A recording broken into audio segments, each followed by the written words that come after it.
2019년 5월 31일 오전 충북 청주의 한 아파트 지하 주차장. 형사들이 손에 붕대를 감은 여성에게 다가가 수갑을 채웠습니다. 여성은 황당하다는 듯 경찰을 바라보다 입을 열었습니다. 왜요? 그리고 곧바로 덧붙였습니다. 난 그런 적 없는데요?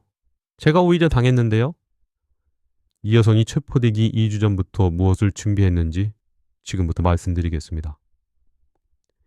고유정은 1983년 제주도에서 렌터카 사업가의 딸로 태어났습니다. 제주대학교 재학 시절 봉사동아리에서 강 씨를 만났습니다. 6년을 만나 2013년 결혼했습니다. 주변 지인들은 두 사람이 잘 어울린다고 했습니다.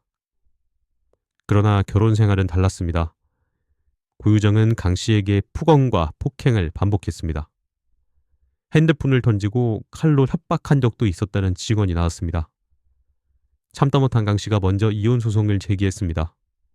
2017년 결혼 3년 만에 이혼이 성립됐습니다.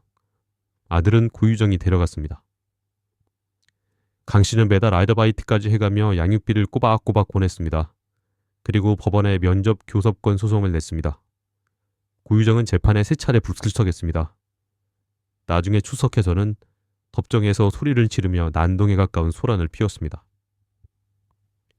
2019년 봄 법원이 강 씨의 손을 들어줬습니다. 이혼 2년 만에 아들을 만날 권리를 얻은 것입니다. 그 직후부터 고유정이 달라졌습니다. 강 씨 동생의 증언입니다. 면접 교섭권 결정이 난 뒤에 고유정이 이상했습니다. 갑자기 다정한 문자가 왔습니다. 이모티콘도 보내고 말투도 부드러워졌습니다. 고유정은 그때부터 2주간 인터넷 검색을 했습니다. 졸피뎀, 니코틴 치사량, 살해도구, 시신 손괴, 유기방법, 혈흔 지우는 법, 컴퓨터 검색 창에 남아있던 기록들이었습니다. 5월 17일 감기 증상을 이유로 병원을 찾아 졸피뎀을 처방받았습니다. 나중에 잃어버렸다고 했지만 어디서 어떻게 잃어버렸는지는 끝내 설명하지 못했습니다. 5월 18일 자신의 그랜저를 배에 싣고 제주도로 들어갔습니다. 숙소는 주인이나 직원과 마주칠 일이 없는 무인 펜션을 골랐습니다. 5월 22일 오전 제주 시내 한 마트를 찾았습니다. 흉기, 표백제, 베이킹파우더, 고무장갑, 세제, 청소용 솔, 먼지 제거 테이프를 장바구니에 담았고 계산대에서 카드를 건네며 포인트까지 적립했습니다. 5월 25일 강 씨가 제주도에 도착했습니다. 이혼 2년 만에 아들을 만난 날이었습니다. 블랙박스에는 강 씨가 아들 이름을 넣어 노랫말을 바꿔 부르는 목소리가 담겼습니다. 그것이 마지막 목소리였습니다. 그날 저녁 고유정이 식탁에 카레라이스를 차렸습니다. 졸피뎀을 탄 카레였습니다. 강 씨는 키 180cm, 몸무게 80kg의 건장한 체격이었습니다. 고유정은 키 160cm, 몸무게 50kg이었습니다. 졸피뎀이 없었다면 불가능했을 일입니다. 강 씨가 정상적인 행동이 어려운 상태가 됐습니다. 고유정은 멈추지 않았습니다. 훗날한 경찰은 이렇게 말합니다. 이렇게 정리가 잘 된 살인 현장은 처음 봤습니다. 너무 깨끗했기 때문에 더 선뜻했습니다. 고유정은 범행 후 바닥을 걸레로 닦았습니다. 육안으로는 깨끗했습니다. 그러나 벽면 곳곳에 2mm 이하의 미세한 혈흔이 남아있었습니다. 일반인은 물론 훈련받지 않은 수사관도 알아보기 어려운 크기였습니다. 루미놀 검사를 하자 깨끗하게 닦인 바닥에서도 혈흔이 발광됐습니다. 혈흔 형태 분석으로 그날 밤이 재구성됐습니다. 강 씨는 다이닝룸에서 서 있는 상태로 공격을 받기 시작했습니다. 부엌으로 거실로 도망치면서도 계속 쫓겼습니다. 혈흔의 위치가 점점 낮아졌습니다. 출입문 쪽에도 흔적이 있었습니다. 나가려고 했다는 뜻입니다. 마지막으로 화장실 하단 벽면에서 멈춘 혈흔이 발견됐습니다. 누워있는 상태에서 공격이 계속됐다는 증거였습니다. DNA 분석 결과 벽면, 천장, 욕실, 밥솥, 다이닝룸, 거실, 현관 전부에서 강 씨의 유전자가 나왔습니다. 사방으로 피가 튀었고 공격 횟수는 수십 차례 이상으로 추정됐습니다. 현관 한 곳에서만 고유정의 DNA가 나왔습니다. 강 씨를 공격하는 과정에서 자기 손을 다친 것입니다.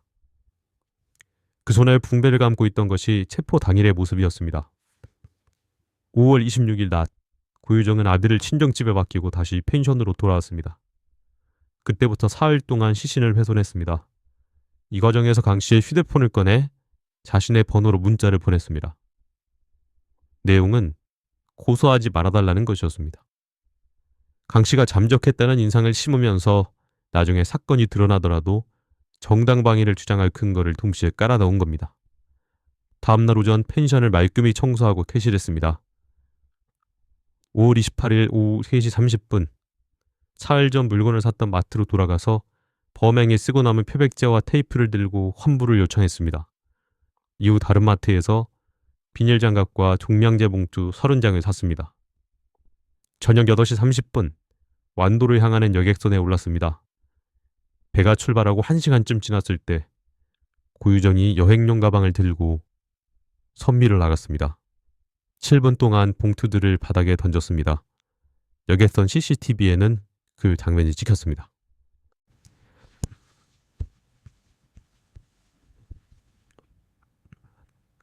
완도에 도착한 후 밤새 차를 몰았습니다. 5월 29일 새벽 4시, 경기도 김포시 아버지 소유 아파트에 도착했습니다. 그곳에는 미리 준비해둔 전기톱이 배송돼 있었습니다. 2차 회수는 이뤄졌습니다. 5월 31일 새벽 종량제 봉투에 담은 시신을 아파트 쓰레기 분리수거장에 버렸고 결국 소각됐습니다. 그날 청주 자택으로 돌아왔다가 6월 1일 긴급 체포됐습니다. 체포 후 고유정은 말했습니다. 수박을 썰다가 전 남편이 성폭행하려고 해서 저항하는 과정에서 우발적으로 찌른 것뿐입니다. 재판이 시작되자 법정 앞에 시민들이 몰렸습니다. 방청권을 기다리는 줄이 제주지법 사상 처음으로 생겼습니다. 고유정이 법정에 들어설 때 고유정은 머리카락으로 얼굴을 가렸습니다. 강씨 유족이 머리채를 잡았습니다. 신상이 공개된 직후 고유정은 밥도 먹지 못하고 극도로 초조해했다는 증언도 나왔습니다. 사람들의 시선에 노출된다는 것이 견딜 수 없었던 것이었습니다. 정신건강의학과 전문의 이광민은 이렇게 분석했습니다. 타인에게는 상상을 초월하는 잔혹함을 가했으면서 자신의 얼굴이 공개되는 것을 두려워했습니다. 2020년 11월 5일 대법원은 무기징역을 확정했습니다. 시신 없이 살인죄가 인정된 이례적인 판결이었습니다. 재판부는 이렇게 말했습니다.